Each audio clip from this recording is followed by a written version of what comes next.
La potencia en corriente directa es muy fácil de determinar, utilizando la ley de Watt, donde la potencia va a ser igual al voltaje por la corriente. Pero en corriente alterna es diferente, debido a que cambia con el tiempo. Entonces, para entenderlo de mejor manera sin utilizar los desfases de onda, podemos expresarlo de forma vectorial, donde son dos componentes, la potencia activa y la reactiva, y la suma de estas dos nos dan una resultante, que es la potencia aparente. A esto se le conoce como triángulo de potencias. No nos adentraremos muy a detalle en este tema, simplemente será de repaso. La potencia activa o potencia real es la potencia que se aprovecha al final como trabajo útil. Su unidad de medida es el watt.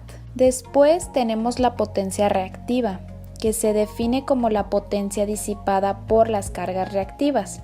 Este tipo de potencia es requerida por las cargas reactivas, es decir, los inductores o bobinas y los capacitores o condensadores, y no producen al final un trabajo útil a diferencia de la potencia activa. Los motores son un ejemplo de cargas inductivas, ya que lo requieren para que se genere un campo magnético y se pueda generar el giro del motor, pero no nos va a entregar un trabajo útil. La potencia reactiva es necesaria para que todo el sistema funcione. Sin embargo, al final es energía que no se aprovecha en trabajo. Su unidad de medida es el volt-ampere reactivo. Por último, tenemos la potencia aparente, que es la resultante de la suma de ambas potencias, la activa y la reactiva. Podríamos decir que es la potencia total que se requiere para que funcione el sistema y haga su trabajo final.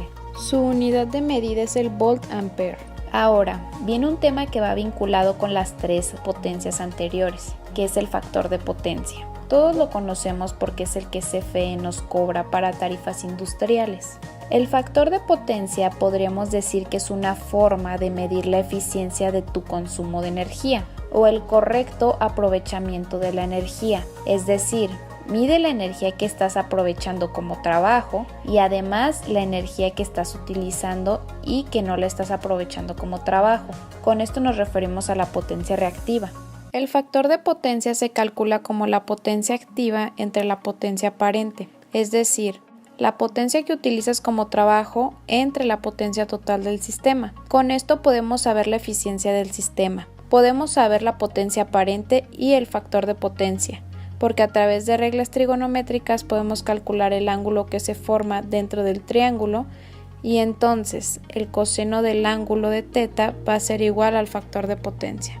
Ahora, CFE te penaliza por tener una eficiencia baja en tu consumo de energía y nos referimos a baja eficiencia porque no lo estás aprovechando en trabajo. Entonces, te penaliza cuando tienes un factor de potencia abajo de 90 y cuando estás en 90 no te penaliza pero tampoco te bonifica. Y si es arriba de 90 te hace una bonificación. Entre mayor consumo de potencia reactiva tengas, será más bajo tu factor de potencia y te cobrarán más por esa penalización. Entre menor carga reactiva tengas, tendrás un mejor factor de potencia y te bonificará.